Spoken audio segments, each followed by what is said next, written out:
So different types of malevolent actors have different motivations. So the there are some actual nation states who are involved in um, trying to advance the ideology or agenda of a particular country, and that's very serious.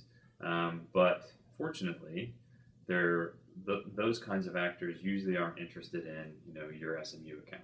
So the type of actor that SMU students and community members should be worried about are these profit motivated cyber criminals, people who are trying to make a buck by stealing your credit card, your banking information, even gaining access to your SMU email account. That these accounts can be monetized in ways by attackers through sending spam or by selling in an underground marketplace. So we have a large proliferation of cyber criminals who are just trying to make money however they can. And so we have all these great things going on the internet, social media, and news, and all this sort of thing. And there are these criminals just trying to sort of hang on, and they're trying to sort of skim some of the profit off the top for themselves. And so that's sort of an ongoing concern. Well, yeah. So there are kids in their basement, but they're mainly just experimenting.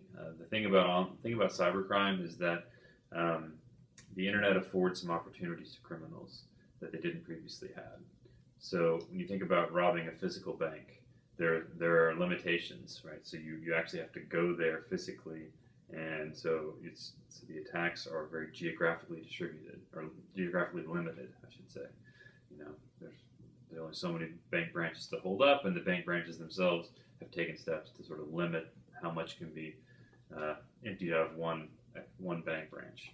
When you look at the online space, criminals can launch their attacks globally. So many of the cyber criminal gangs, for instance, are based in Eastern Europe, but they're targeting people in the United States, and they can launch these huge attacks, and so as a result, they don't have to be as successful as, say, the original bank robber, but on an individual basis. But because they're trying so many different avenues, when they are successful, they can really scale it up and make it.